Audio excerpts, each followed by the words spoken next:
All right, my heartbreak surviving, gently used humans. Have you ever found yourself stalking your ex's new partner like you're running an FBI investigation, or checking their Instagram just one more time because, closure? Well, it turns out there's a neuroscientific reason for that.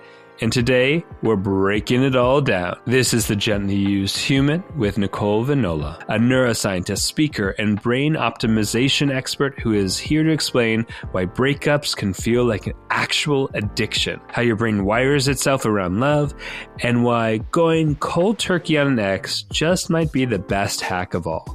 We're diving into the withdrawal symptoms, love as a chemical roller coaster, and how to rewire your brain for emotional freedom. And don't worry, we're also talking about the fun part, like getting back out there, the science of attraction, and how to make sure you're not repeating the same patterns in your next relationship. If you've ever been stuck in the heartbreak loop, or just trying to figure out how you up-level your dating or relationships that you're currently in, this is the episode for you. Let's get into it. This is The Gently Used Human with Nicole Vignola. Nicole? Yes. Welcome to The Gently Used Human. Oh, I thought you were going to ask me for your hand in marriage. Oh my God. Should I start over? Mm-hmm. Nicole, welcome to The Gently Used Human. God damn it. Oh, next time. I thought we were getting married. Do you know how many almost proposals I've done on this podcast? Have you actually? Several. I really thought we were going to get into our car and go to Vegas after this. You did? Mm-hmm. What kind of feelings are you feeling right now? Like I want to get married to you. Oh my God. No. I mean, I can understand why and why not. I'm so excited for our conversation today. Same. My love, what's great is we kind of did a big breakup at the same time. Yes, we did. And then we consulted each other because, neuroscientists and psychologists and like going through it. And we're going to talk about all the hacks we told each other and all the things that helped us get through it. And now that we're both dating. Yeah. And all the hacks of going, oh my gosh, we're back in tunnel vision. We're back in, some of our old patterns are emerging. I could talk about that. And we're going to talk about that because we are working through that together. It's so nice to have a buddy to go through a breakup and dating together. And I was thinking that I'm so grateful that I can call someone like you. Yeah. And be like, Scott, what do you think? And you're like got 2 PhDs. I'm like, sick. And I'm like, Nicole, taking quick, notes. What's the neuroscience of being addicted to your ex and how do we get over it? Which we're actually going to talk about. Let's start with that. Yes. Okay. So when you go through a breakup, you have a withdrawal period where you've had this person in your life. You're not just leaving the person, you're leaving the routines, the habits. So your brain has kind of like changed its plasticity in accordance to the other person. So there's a lot of nuances there as well. You've got the routines, the habits, the coffee that you make in the morning, you make 2, the person you call after work. It's the subtle things as well, like maybe something that reminds you of them, or the way that you behave in a particular way when they're around that you don't do when they're not there. Yeah, or relearning how to sleep without them. Yeah. Oh, that's a huge one. Those simple things, although I must say I actually slept like a baby. Yeah, well, we talked each other to sleep a couple of times. Yeah, stay on the phone. So part of it's like, navigating just, there's that routine. It's been so grooved in. Yeah. And then there's this whole period of time where your brain's like, what the fuck? Yeah. So you're having to shift a lot don't know those things. So it's a bit kind of taxing for the brain. Okay. So you're spending a bit more mental currency, if you will. So it can kind of feel tiring and a bit heavy. I don't know about, I know that you had a different experience. Mine was kind of more liberating, if you will, my breakup, where I was kind of like, I feel like really light. Yeah. But nonetheless, there's still this kind of withdrawal period and it can be easy. And this is like very common with people where they'll end up getting addicted to checking up on them on social media or wanting to find out about, you know, what they're doing or who they're dating, etc. That dynamic might be different depending on whether you did the breaking up or vice versa. I personally didn't have that experience, but I have had that experience in the past. I actually once stalked my ex's new girlfriend so long that I ended up like becoming a fangirl. I swear, if I saw her in the street, I'd be like, oh my God, hey, you don't know me, but I bet you didn't know me. That's something. Do you think we can get addicted to checking on our ex's new partners? Yes, that's what I did. That is what you did. It became a habit. Oh. It became a habit that I would do just because even a year down the line, they'd broken up and I was still checking up on her. I mean, how's she doing? I don't know anymore. I haven't done. This was way before my neuroscience degree. Yeah. That was like 10 years ago. What is the neuroscience of getting obsessed with your ex's new partner? So it's dopaminergic. So dopamine is a neurotransmitter that puts you in pursuit of a reward. Yeah. You don't know if you're going to attain the reward. And that's why it's so addictive, because you don't know if when you land on their page, you're going to see something that you like or dislike. When you do get that hit, you just saw a new photo of them together. It's that little piece of information that's filling in the gaps. Yeah. That's reward. Release dopamine.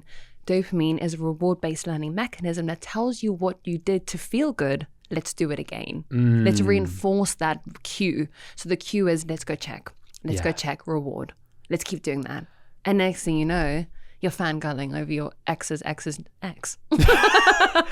I mean, is it the same where like you keep checking on your partner's like Facebook page or Instagram or TikTok because you're like wanting that hit of the familiar? Yeah, you're in anticipation drive of a reward. Okay.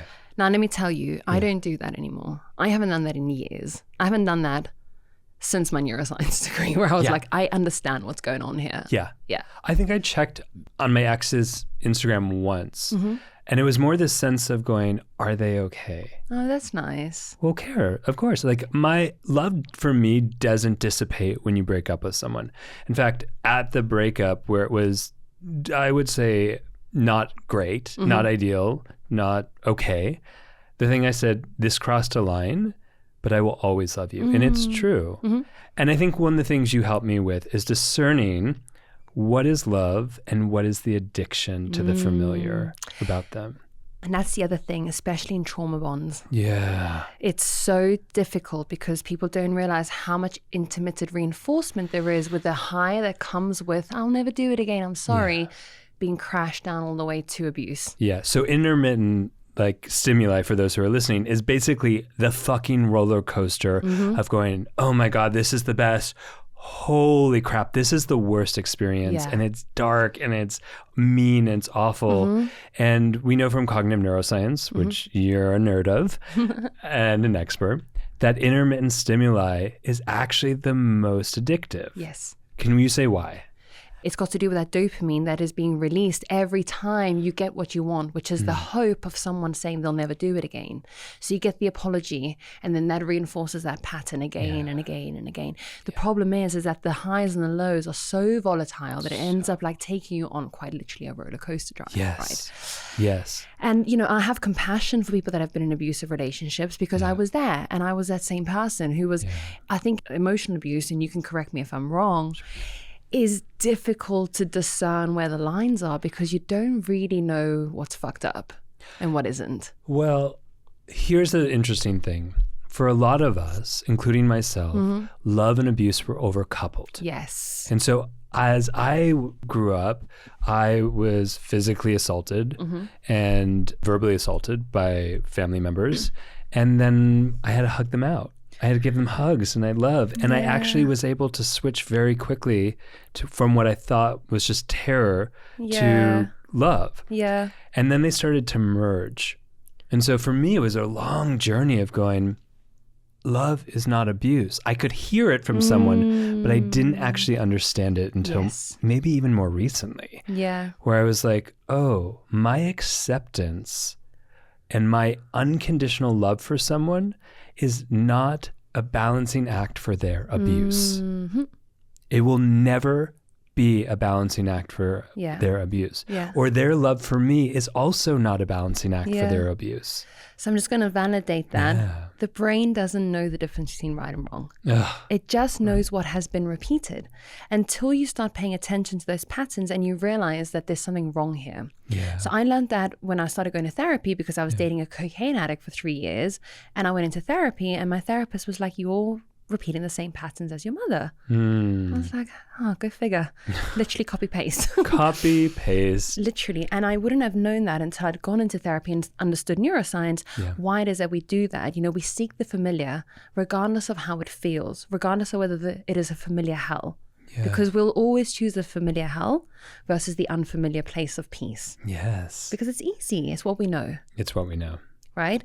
And so to break those patterns, I love talking about breaking the pattern because I'm kind of going through that right now. And it's very subtle patterns that are helping me level up. It's nothing like crazy. Yeah.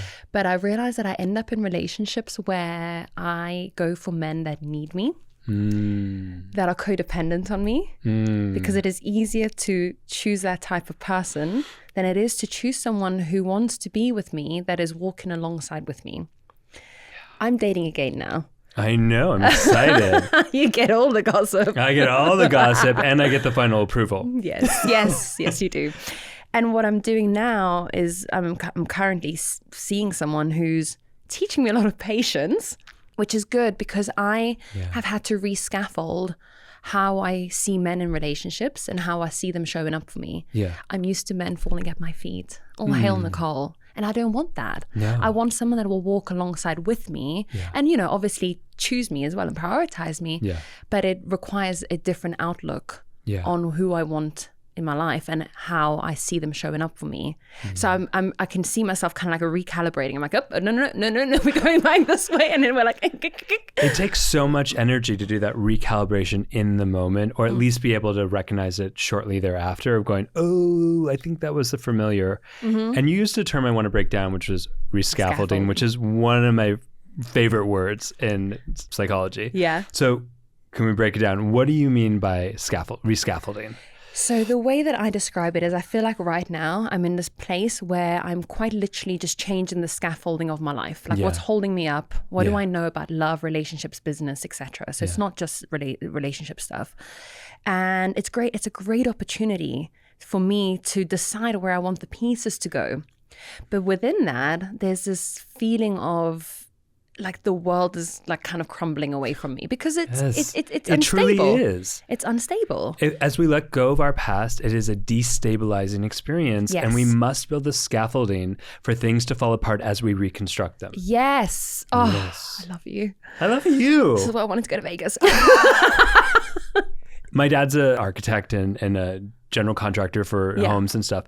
And it's nearly impossible to live in the home that you are remodeling. And yet that is what we're doing as we're healing, right? And yet we have to deal with the chaos of the construction and the rebuilding at the same time of that newness.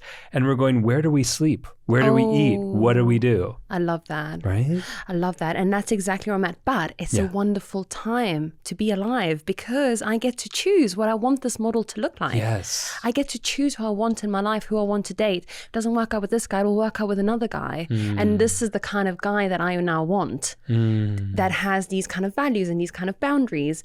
And I'm having to relearn these kind of things in relationships because I'm used to getting my way in other ways because I am who I am. I'm pretty and smart. But it's not long lasting. It's not. I mean, that idea of being pedestaled and worshipped is a momentary, for those of us who are like, I mean, for me, I'm like, the moments I've been pedestaled, I'm like, this is fucking gross. Yeah. And I don't believe it. And I didn't believe it in me because of low confidence. Yeah. But I think for other people, that love bombing, that pedestaling can feel so good, can feel like, oh, this is what I've been waiting for. For me, it was more subtle with my ex. He didn't love bomb me. We started out as friends. It was a wonderful relationship. Yeah. But I think along the way, I started to grow and he stopped. And I ended up taking up so much room that I think there was no room for him to breathe anymore. And so it was easier to like, let's hold space for Nick because she's doing so well. Yeah. That then he fell into the kind of background. And it was all fun and games until we started to need to build a life together, I suppose, because we bought a house and we were going to get married. And, you know, we stopped it in its tracks, which is great that we were able to recognize that before we ended up, you know, because people do that. They'll end up going, oh, well, if we have kids, everything will be okay. Yeah. And I did do that. I went, okay, well, if you buy the house, it'll be fine. And, you know, these problems had been there for a while. Yeah. So it was really important for us to pay attention to them and call it for what it was. Yeah. I think we're naming something that's important for us to unpack a little bit more, which is like finding the structures in the chaos of a relationship. So when the relationship isn't really growing together, isn't yielding into itself and developing, evolving, or there's problems, we're like, okay, if we just do this vacation, if we put our energy there, or if we build this house together, or we have kids together. So we're literally kind of bypassing the structural issues of the relationship and looking at another structure to focus on. And that's why, like, when kids go away to college, we're like, oh, the relationship really wasn't there. Or the house was built, and then we have to navigate some of the issues with the house, and we don't have the foundations of a strong relationship to actually navigate it. I love that. And I'm going to say something that is probably going to be a little bit contradictive. Contradictive to me? To everyone. Breakups. Well, you agreed with me. I agree with you, yeah. Breakups are good. Breakups don't feel good necessarily all the time. They don't feel good, but they're good. When I tell people that I've split up with my partner, they're like, oh my gosh, I'm so sorry. And I'm like, don't be. I'm so excited. I know. I know, that sounds terrible. Well, it can be.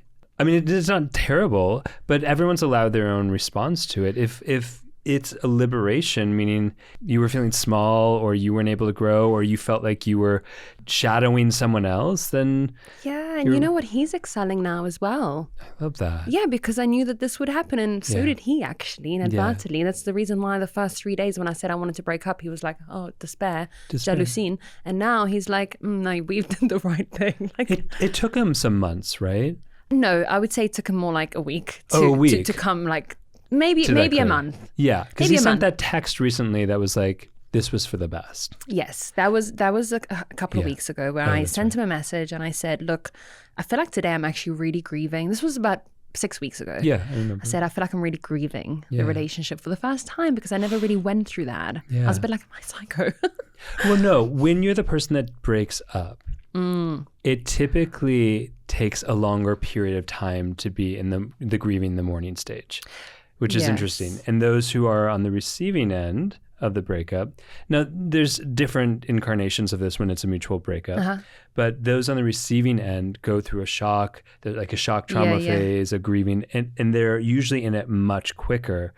So there's a disproportionate timeline typically between the two partners or three partners, if you're in a poly, during a breakup. And that's why we can often like shame a different partner for their timing of a breakup. But it's actually, we need to pause and go, we're all going to go through a grieving process in a different way. I think the thing with us is that we had broken up the year before. And so I think that mentally we'd probably checked out before we actually checked out. Yeah. And so we had that grieving process maybe within the relationship as well. It kind of like, don't question the timeline. No, I won't question the timeline. And you know, and we've been unpacking very transparently our relationships, and mine was different. Like I was in terror for a long time. I was scared for my safety for a long time. Yeah. And on that roller coaster. And so strangely enough, when we broke up, I was missing the roller coaster. And I called you and I was like, I missed this person. Those are the withdrawals I was talking about. And you were just saying, no, it's not that you miss them. You're going through withdrawals like any other addiction. Yeah. And I was like, oh my gosh, wait, I'm an addiction specialist. I should know this. No, but it's so funny because we can give advice to other people, but then sometimes it's hard to see it on ourselves. Yeah. So give yourself grace for that. But thank you, Mama. Totally. It's that withdrawal period where you're like, whoa, I'm not used to the stability and the safety of, not being around the chaos. Yes. Because your brain will choose the familiar hell every single time if you don't pay attention to the patterns. Yeah. And call your friend Nicole who tells you what's up. Everybody call Nicole if you're going through a breakup. DM Nicole. Book a session with Nicole. Because it's funky. Because even if you've had all the psychology training in the world, or all the coaching, or all the neuroscience, you're still a human. Yes. In this process. And it is hard. And hopefully you're listening and we're normalizing things for you. And you're able to go, okay, I'm listening to Nicole, I'm listening to Scott, and they're sharing with me the neuroscience and normalizing shit. I'm not out of sorts. No. I'm just going through this neurological brain withdrawal process and all of that. And the one thing I always say to people, I'm like, it's not you, it's your brain. That feels like a relief to me when you say it. Will you say it to me again? It's not you, it's your brain. Okay, now will you say it to all the audience members again? It's not you, it's your brain. It's not you, y'all. It's your brain. It's your brain. The patterns we're wired for. Right. And so I think that that's step number one to any breakup is understanding what is going on in your brain. Yeah. Why do you behave the way that you do? Why do you feel like you need to check up on your ex? Now, step number 2, stop checking up on your ex. Stop it, y'all. Do not speak to them unless you have to. I'm okay with speaking with my ex. We have to sometimes because of like logistics. Yeah. But that doesn't trigger me. It doesn't make me want to continue talking to him. Yeah. Right? But if you are somebody that is feeling like they want more or they haven't got closure, you need to sever it. Right? And that's so hard. It's hard if you don't fall into the trap or the habit of doing it in the first place. It will suck for about a week. Yeah. 2 maybe. Yeah. Maybe 3. Maybe 3 months. No, the rest of it will suck. But the feeling, the urge of wanting to check, that you can get rid of that within a few weeks. Yeah, I've been really good about not checking. Yeah. But there's a part of me that like cares so much about this human being that I'm like, how are they? We need to explore that. We'll explore it. We need to explore Someone yesterday gave me an update about their life and I just said, oh, and I felt it in my body and I was like, that makes me so happy. I'm so glad they moved there. They always wanted to be there. And like, that to me settled something because I'm like, I just want them to be happy. Mm-hmm. Say it, Nicole. You got this smirk on your face that you're like, I'm this neuroscientist. No, I'm trying to think. Yeah. I'm getting like, not to psychoanalyze you, like people-pleasing vibes. Oh, girl. I mean, I have a name tag on me right now that says people pleaser. Yeah, I think it sounds like, I think you need to put yourself first. What? Tell me how to do that. I think you need to, I'm glad that they're okay. Yeah. We can always hope that they're okay. Yeah. But I think you need to stop making sure that they're okay. They're okay. Yeah. You need to think about yourself. Yeah. Put yourself first. Yeah. And I will say I have been doing that and it feels selfish. No, I know. It's a process. Because of the patterns you've learned. Because of the patterns we learned that if you put yourself first, you're selfish. And it's like, I'll talk about myself, but I actually won't put myself first. And and I learned that as a difference. Yeah. Yeah. Or I'll book myself a massage, but I'll work during that massage. Right. And so it's not really like, so it's been say it. I'm a hedonist. You're a hedonist? Yeah. Yeah? Yeah. Tell me about it. I'm like, I don't work Friday to Monday. What? At all. That's so European of you. I know. Might go down to the beach. Yeah? Might watch TV in bed on a Sunday morning. What? Yeah. And then I'm so much more productive during the week. Yeah, of course. Yeah. Tell us why. Why are we more productive on a 3-day work week or a 4-day work week? This is my speciality. So I studied how we allocate energy resources to different things. So how we spend... Just pause. That was so sexy. Yeah? Yeah. Do you want to say it again? Yeah, I would love for you to say it again. I specialize in how we allocate mental resources to different activities. I love that. So people think that you need to continuously be productive and continuously work. The problem is that you get a buildup of glutamate in the brain.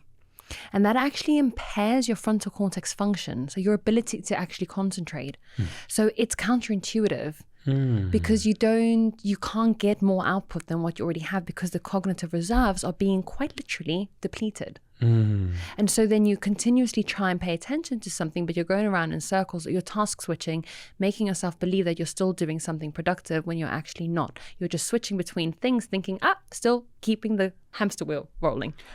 When I was in cognitive psychology classes, I would argue about multi-channel switching all the time. And because multi-channel switching is like when you get what you just said, going from one task to another. It's like changing the channel on a TV and trying to watch both shows at the same time. Can you actually get kind of a grasp of the shows? Maybe, but are you watching the show and ingesting it and like able to interact or tell someone about it efficiently? No. But I would argue all the time. I was like, I can. Of course you did.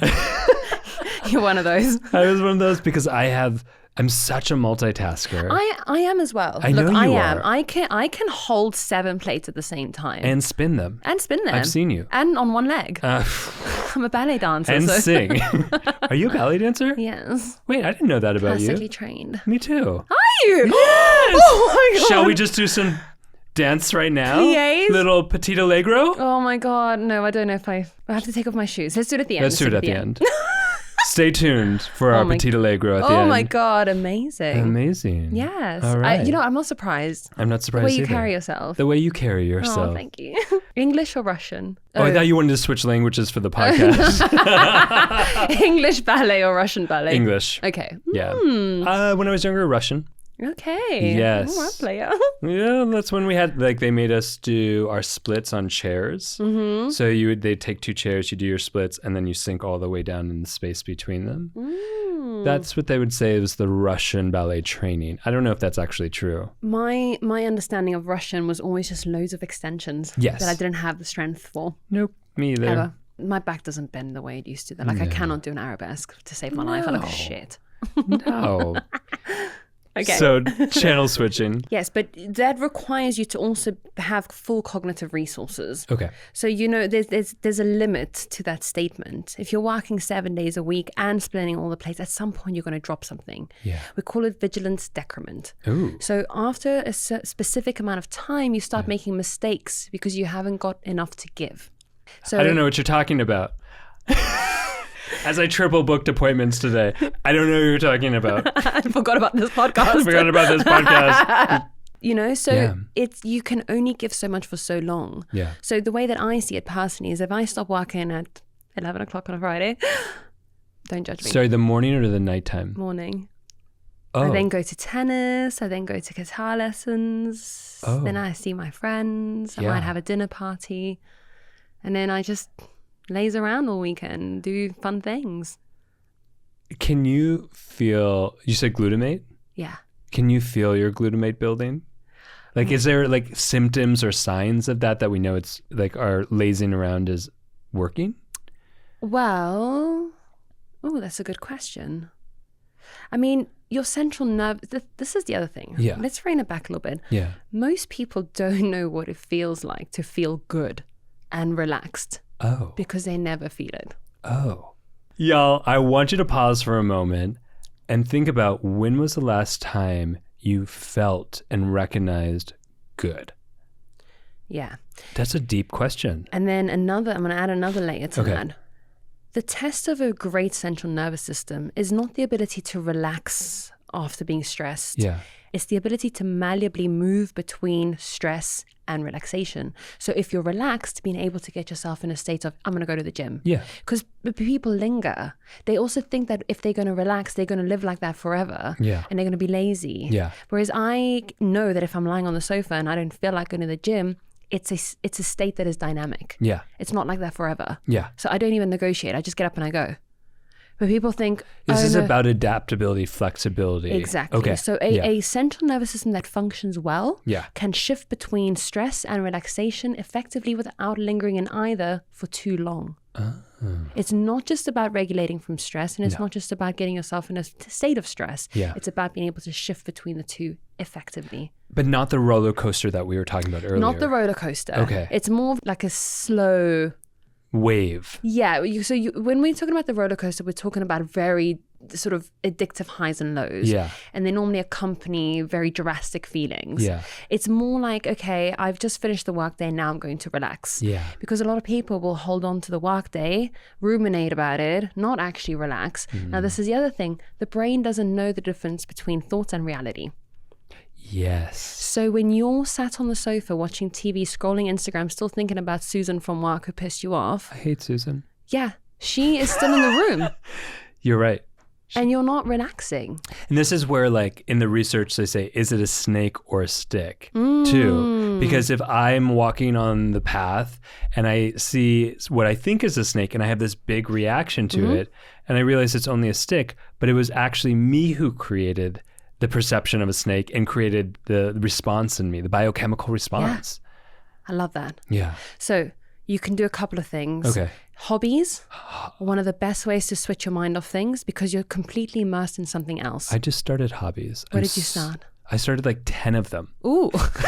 Nobody likes to show off. Or an overachiever, apparently. Yeah. Which is why I'm still single. We heard that you can multitask. I started pottery. Oh, I love that. I really started I pottery. love that. Bowling. Oh, pickleball. Okay. I started reading books again, like what do you call it? Books in your Physical hand. books. It's been that long. Handheld books. Handheld books. I started reading handheld books again, which I find is a hobby because I stopped doing it. Yeah. Because I would listen to books and work out at the same time, or go for runs and listen to books. Again, multitasking. It feels good in me. Yeah. I started cooking again. I need to do that. I hate cooking. I'll cook for you, boo. Thank you. Yeah. I started grilling again. I love grilling. Okay. I have never really been to the South, but I think my heart is there. Okay. Okay. There's been some other hobbies that I started doing that are not work. That sounds amazing. I know. I've been so excited. And how do you feel? Good. I feel better than I have in years. And I think there's a lot of things. Yeah. But like, I can't name my next book, but I'm writing about that, basically what we're talking about. Yeah. And I was talking to a friend of mine, and she was like, how are you? And I was like, I feel amazing. I feel so good. I didn't even, as you're saying before, I didn't even know good could feel this way. Exactly, because most people don't know what it feels like. Because you're living in a chronic state of stress. Yes. So hobbies will be one of the best ways to help you decompress. You know, breath work, meditation. I know people roll their eyes when they hear me say meditation. Why? Because I think it's been overused. And I understand. You know, it's like one of those things where you're like, oh God, okay, the answer is meditation. It kind of is. If it's going to work, it's like if a car gets you to work, it's just what it is. Yeah. Well, and if a meditation gets you to calm, it's just what it is. Same type of vehicle. Well, exactly. You know, talking it out loud, like what we've just done now and in our phone calls. You mean playing footsie? Yes, before we go to Vegas, is we've put a narrative to what we're going through. Yeah. I've put a narrative on my breakup. I'm fine, he's fine, we're navigating this very well. Yeah. Heaven knows if we actually are in the grand scheme of things, but it's a story we're going with and it helps. Yeah. You know, and putting a narrative and a story to what you're going through can be really helpful. And it's the reason why music is so helpful, because you're like, oh, yes, I'm going through that. I spoke about this on a podcast on Friday. There's a song by Benson Boone. Do you love him? I love him. And he says, I took too much and you let me.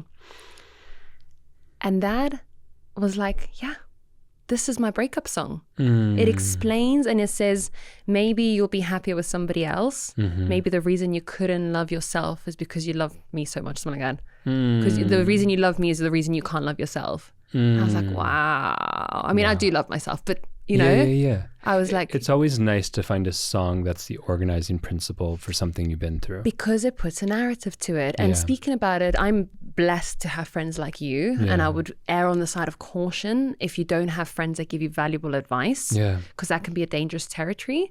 But if you have a therapist, they are helping you put a narrative to what you're going through so that you can bookmark it. A to B, this is what happened. When I talk about my ex who was abusive, A to B, this is what happened. This is my role in it. This is how I take control of it. You know, and it's those narratives that help us navigate, or they can be to our detriment. I was just going to be a little contrary. No, it's not contrary. It's the thing that people do. It's like, I was talking to a client on Friday and I'm going, that's the story you tell yourself. You don't know that. Yeah. That's the story. And she's like, yeah. Maybe it is. Yeah, I mean, and this is a really important distinction, is like when we have an understanding of the narrative as an organizing principle or a meaning-making experience versus when we're throwing logs into our fire of chaos and stress and drama. It's two very different things. And how do we discern between creating a narrative that helps us understand our experience, deconstruct it, and heal and move through it? So it's like an organizing principle, or sometimes in the field we say a meaning-making experience, versus the story we're telling ourselves, where we're kind of throwing logs on our own fire and making our life worse because of it. Like a story I might tell myself is, oh, he's not texting me back, or she's not texting me back because I'm not good enough, or they're not really interested in me. And it's like, do you actually know that? That's the story you're telling yourself, you're creating, versus the story that helps me heal is when people don't text me back right away, I feel scared. I feel nervous. I feel like it brings up my history of not feeling good enough, that I'm not doing enough to please people. And that's an organizing story that helps me actually work through my shit. Yeah. I always say, is it fact or fiction? So my clients talk and I'm like, is that a fact or fiction? And they know the answer. They're like, yeah, I made that one up in my head. Like we all do. Yeah. I mean, we can convince ourselves of a lot. Of a lot of Cognitive stuff. bias is strong. Tell me about cognitive biases.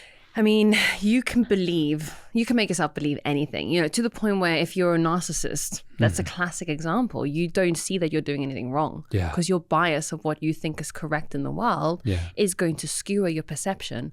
And we call that as well, we call it creeping normality, where you change your perception of what is normal to function and cope. And it is then harder to move away from that because you are constantly going to be finding evidence to prove that what you believe and what you think is right. Because it's not in our best interest to be wrong about ourselves or the way that we think about things. Too much cognitive dissonance. Yeah, exactly. It would shatter us. Yeah. And basically ruin our identity, which is oftentimes the thing that's holding us together. Exactly. Yeah.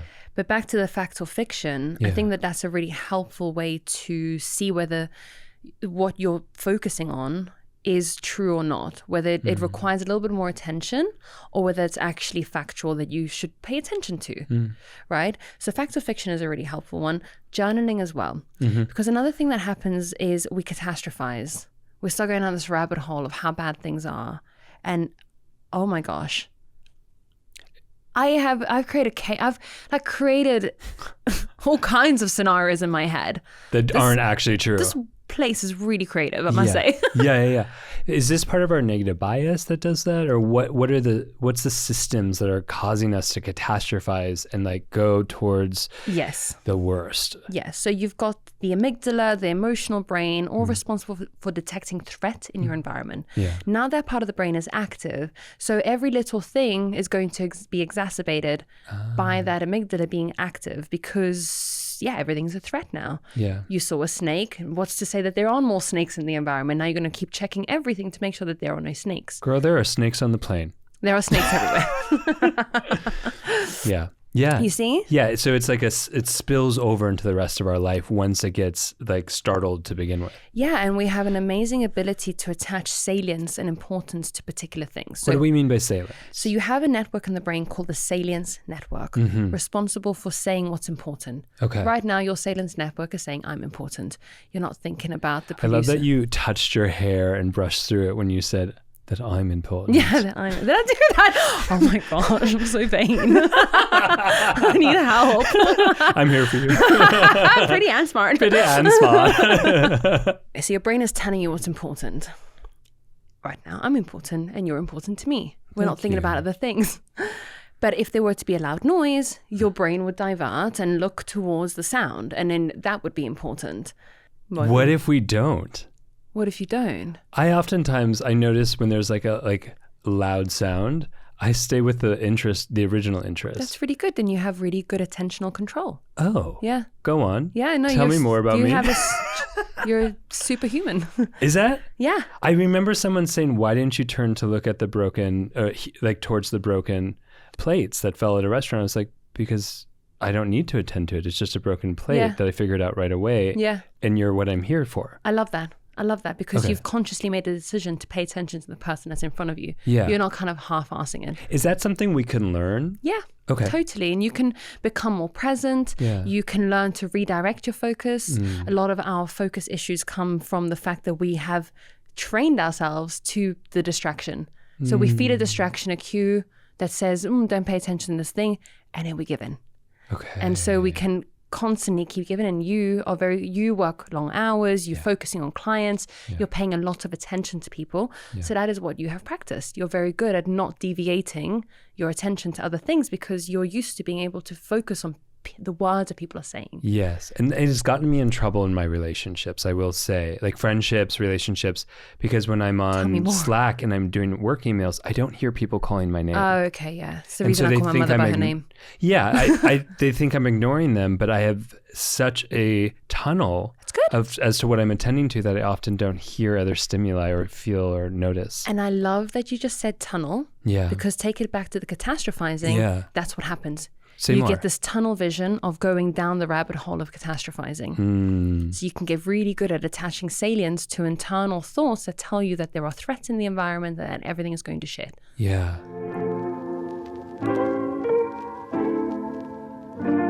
I want to take a moment to give a loud shout out to the Embody Lab, which is one of the most incredible resources for body-based and somatic therapies. This show is all about healing, and the Embody Lab does exactly that. Whether you're on your own journey of transformation and discovery, or enhancing your skill sets in your career as like a coach or a therapist, a body worker, or really any career where you are supporting other gently used humans, the Embody Lab is your place for deep, inspiring, and impactful workshops, certificates, masterclasses, and an incredible community of like-minded folks. I love the Embody Lab, and so do so many other people that call it a platform to come home to over and over again. The Embody Lab is giving my listeners an exclusive offer, a one-time 10% off code to enhance your embodied well-being. All you have to do is go to theembodylab.com and use the code GentlyUse10 at checkout. So part of what we're looking at is like some of us have this strong salience towards negative thoughts, towards the things that are wrong in the world, towards the things that are wrong in our relationships, towards the things that are wrong in ourselves. And we get trapped in that. And so part of it is a retraining of our focus, not just like telling ourselves we're pretty or we're smart. It's like focusing on the things that aren't those distractions that we've become attached to. Did I get that right? Yeah, totally. And then let's add another layer. Okay. You've got that negativity bias. Yeah. Another layer, you've got confirmation bias. So now you're saying your life sucks. Yeah. Your brain is going to look for evidence as to why that statement's true. Or they suck. Yeah. Or Yeah, or you can get fixated on the fact that they're not texting you because they're not interested. Yeah. That's the story you tell yourself that's driven by negativity bias. And now you're going to look for evidence to why that statement isn't true. So when they may be 10 minutes late because they got stuck in traffic, you're going to think it's because they don't care about you. Yeah. As an example. Yeah. You know? Confirmation bias is shitty. Yeah, but it also helps us. In what ways? How can we train our confirmation bias to help us better? Well, the thing is, unfortunately, no matter who you speak to, you can have 7 PhDs, we're all going to have a cognitive bias. So being aware of it What if I have 8? I have a month in my calendar next year. I could just bang out a PhD. Bang out another one. Do it. I will do it to get rid of the confirmation bias. Seriously, I think one of the things I get most triggered by in relationships and friendships is the feeling that someone is in their confirmation bias with me, because it has like a particular tone to it, and like it feels like they're searching to be right. Yes. And okay, and that's great, because that tells me that people will either have a fixed mindset, so now we're going to mindset theories, or a growth mindset. Okay. When you have a growth mindset, you are able to quite literally detach your identity from the outcome. So if you tell me, Nicole, you're wrong, I don't think that I'm wrong as a person. It's that maybe what I'm thinking is wrong, and I'm able to shift that. Then you've got, Januszian thinking. I'm pretty sure that was like proposed by Carl Jung.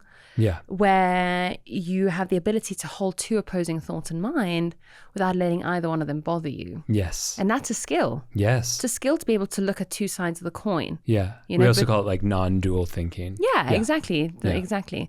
What we've seen in the research is that there are parts of the brain, and I can't remember for the life of me, I'm pretty sure it's the anterior cingulate cortex because it's responsible for mindset's work. This part of the brain can be trained and become more active. When we look at individuals that have gone through growth mindset training, you actually see the anterior cingulate cortex become more active. And what that means is that it is it's something that you can train. You can train yourself to detach from the identity of the outcome. Meaning that when something goes wrong, you don't think, oh, I'm a failure. You just think, oh, that was a failure. let's redivert. Because most people who've gone, let's say through a breakup, because we've been talking about breakups, or they lost their job, is they go, I failed. Or we failed even. Yeah. But the association is like the failure versus this didn't work. Yeah. And also I think we put a lot of emphasis as humans on breakups and divorces being the end or the worst, you know, maybe that's societally conditioned through religion. I'm not sure, you know, like blasphemy if you get divorced. I don't know. Maybe that's just my, you know, personal opinion. But it's an opportunity to really kind of see where you can learn from this and where you can rejig. You know, you talked about earlier, and we didn't have time to dive into it. You're dating someone new, and there's some part of you that's really appreciative that he's kind of making you slow down because your and my tendency or desire is to kind of like dive in. I actually said to someone after a few dates, I'm like, I don't know if I'm ready for a serious relationship yet with you. And the response was, we just went on 3 or 4 dates. And it took me this whole repatterning to be like, oh my gosh, you really can and should take your time. Like, people reveal themselves over time. Yeah.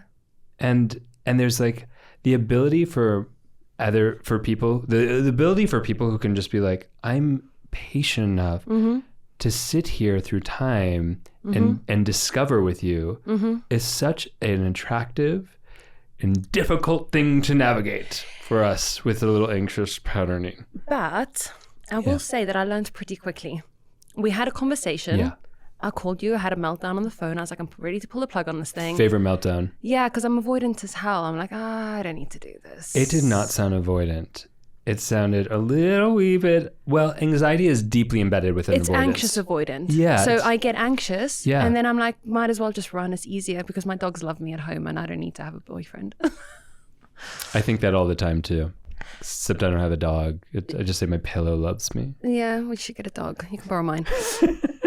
And so I was ready to, I suppose, run. And that's the obvious thing to go for. But you also made it sound like he wanted to run.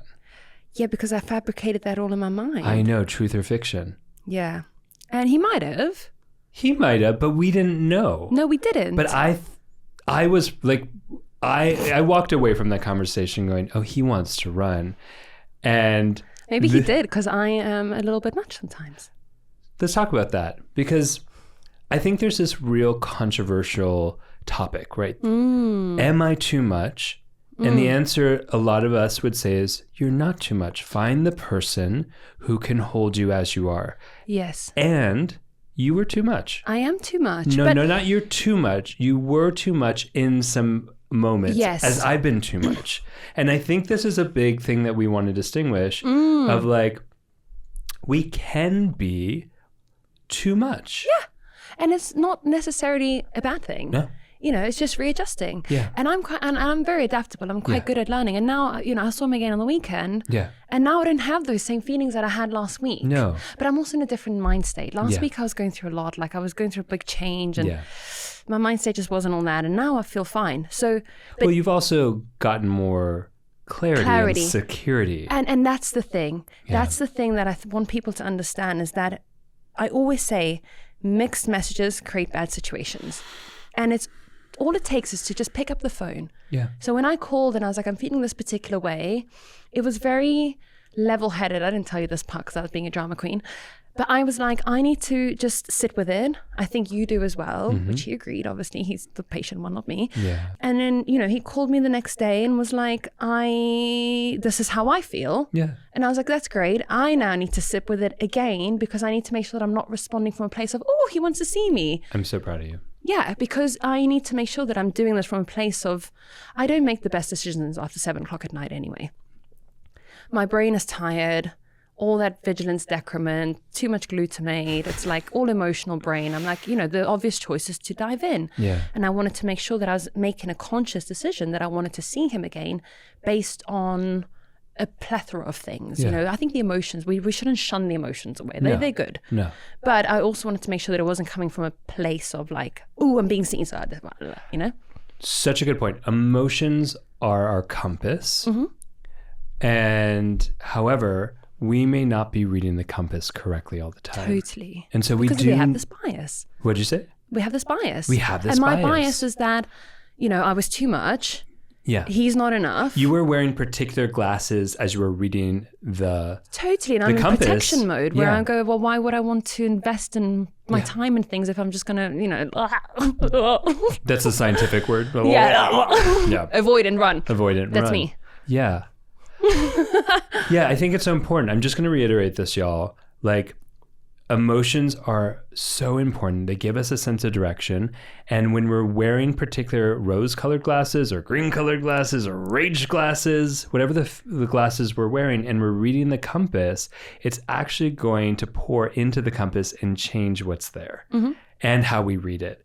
This is complex stuff, so we need time and space. Do you know why? Why? Because your subconscious brain is making decisions for you all the time without you realizing it. How rude.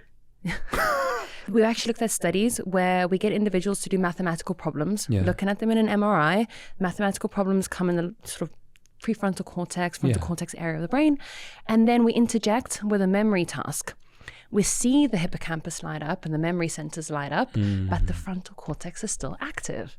Oh. Because it is still calculating the sums, or at least to some degree, making a decision about what the answer is. Even after. How long does that last for? I can't remember the exact studies, but my point is that when you have a whole plethora of memories, emotions, memory templates about how the world works. Have you ever had that feeling where you smell something and it reminds you of your grandmother when you were like 8 years old? 100% all the time. And you're like, I haven't thought about that in 40, 30, however old you are, you know? So you have this entire database of memories and emotions and things that you know about the world. You just can't access them all the time. And so that is why I said I need to sleep on it to make sure that my brain is doing what it needs to do and it's talking to, quote unquote, my intuition about how I'm feeling, and I'm not just responding out of automaticity or habit or what I would like, a predictive model of what I would like to happen, you see?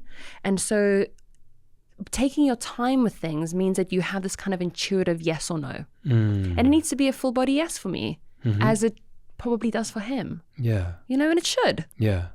Y'all, that's how a neuroscientist navigates a process of early relationship. And or any part of our relationship, really, of going, I need to sleep on this. Yeah.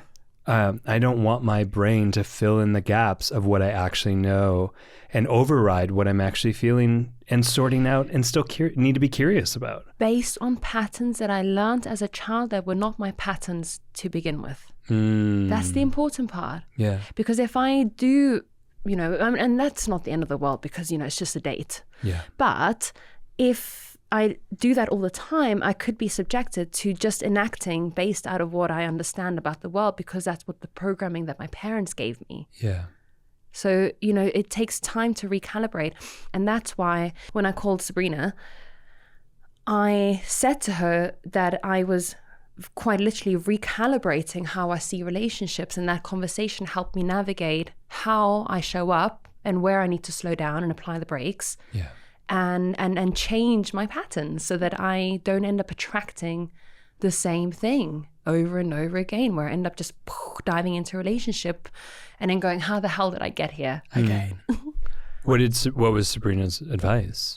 Well, this part, she was just listening. She was like, I'm proud of you. I'm so proud of you, Fool. But before it was, just helping me understand the patterns, the not red flags, but just making sure. Your red flags or his? Both. Nice. Both. Nice. Yeah. Yes. Yeah. Yes. So we need to look. We need to pay attention. We do. And you do that by slowing down. Yes. Which I obviously got forced to do.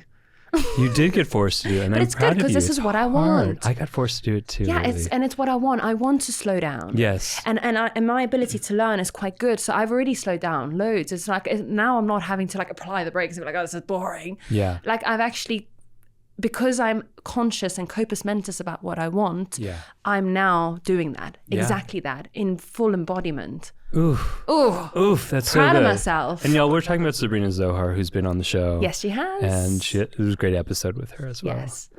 And so what was I was just going to say one more thing, because I dive into everything I do with work, Yes. With, you know, and what I love about that is you can look at it from two sides, right? Yeah. When I spoke to my best friend, she was like, it's the reason you're so good at what you do though, because you dive in and you don't half-ass anything you do. When you make a decision to do something, you do it. Yeah. You know? Yeah.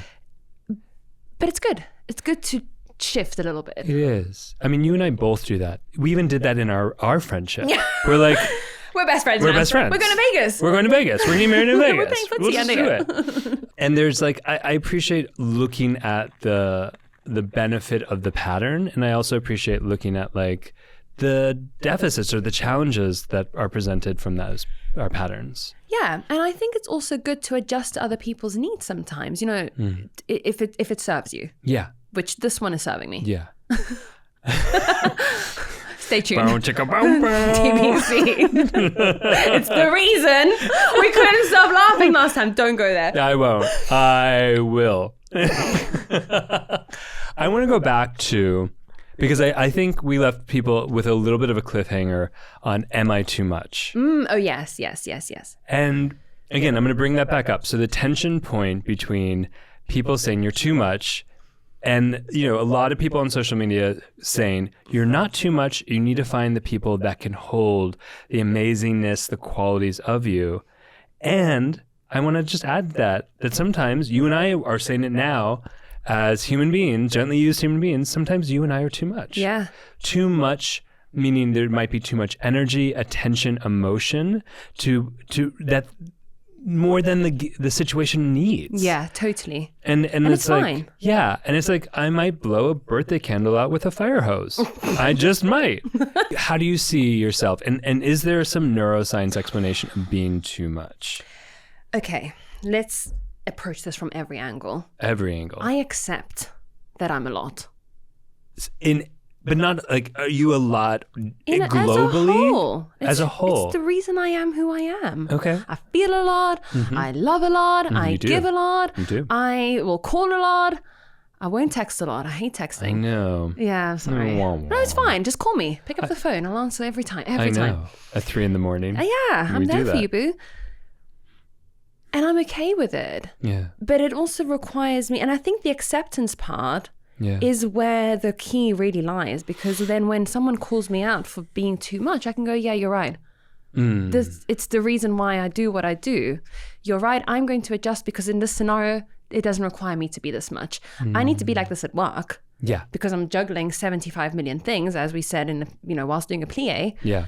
But this particular scenario doesn't require me to be too much or this much. Yeah. And it's fine. Yeah. To adjust, talk it out with the person that you're engaging with, so that you can readjust and learn about yourself over and over and again, because that's what we do in our lives. Yeah. We're learning about ourselves. Yeah. I love that. And we can say, I was going to say, and you asked me what Sabrina said. Yeah. And I, before had this conversation with the person that I'm going on a date with, I said, I feel a bit stupid cracking my heart open. And she said, you didn't crack your heart open for him. You cracked your heart open for yourself. And I love that because it completely changed my mindset. Because all of last year, I remember spending a lot of time with walls up. Yeah. Like I almost didn't feel anything. I'd be like, come on, Nick, feel something. And I'd listen to sad music just to like feel something. Because I was like kind of dissociating through life a little bit. Yeah. And so it was nice to make that decision to let someone in. Yeah. Because I'm like, even though I'm so open in friendships, in relationships, I'm skeptic as hell. Yeah. I'm like, you don't deserve my time.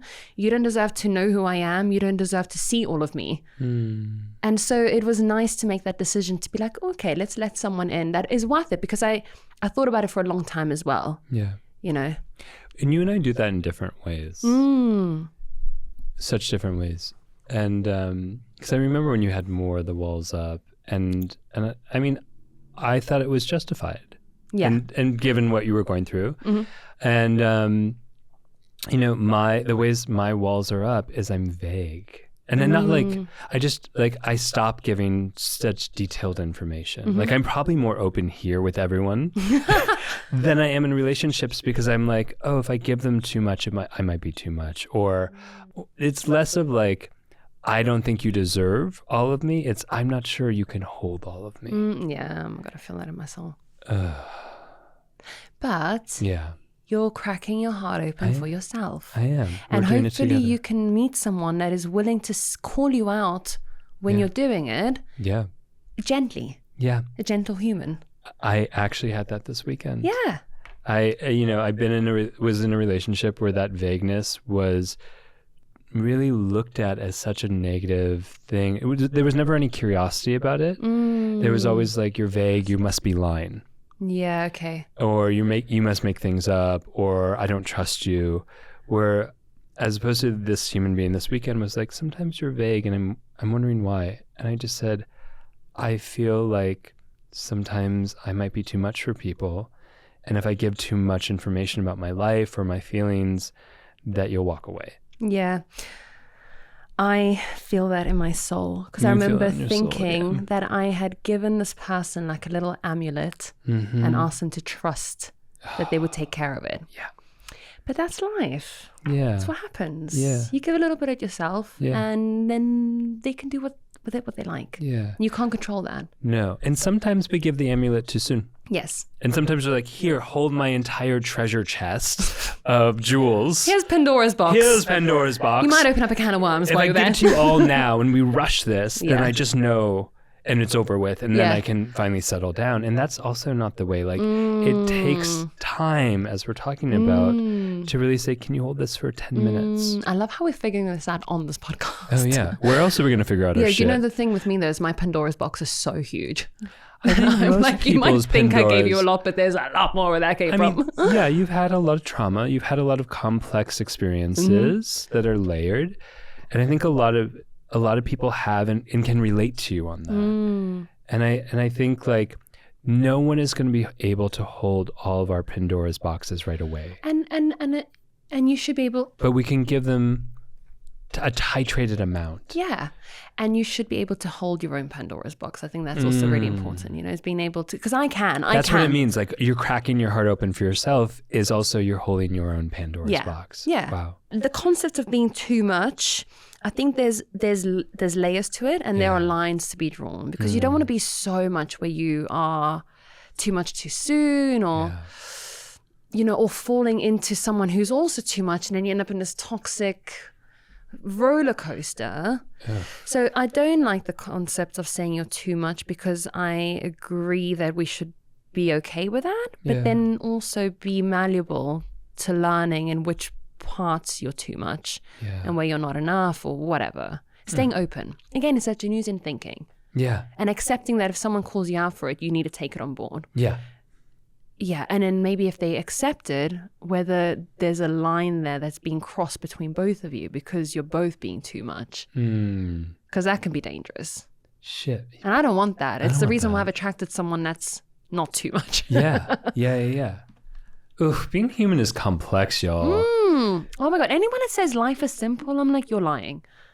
Or they're dissociated. Yeah, totally. Like I was last year. I mean, I will say that as we heal, there is something about life may be as complex and dynamic as it has been before, but it goes back to what we were talking about, that resilience, that adaptability, that it's like, ooh, that doesn't bring me to my knees. Yeah.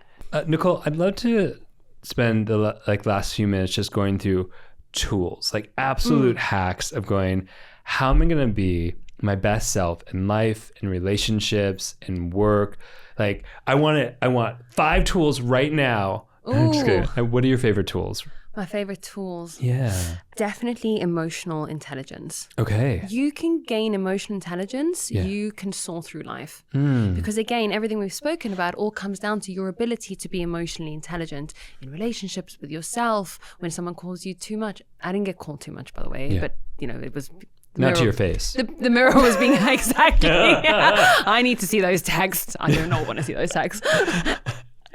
And so, you know, being able to be malleable is definitely one of those things. And that requires you to pause a little bit more. So pause is a big tool.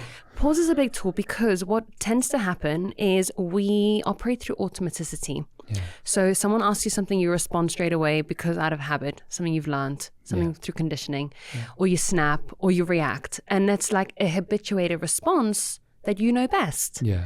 And so instilling that pause allows you to change the direction of where you would normally go, in the same way with the example of the situation I had last week, where I said, okay, I just need to sleep on it.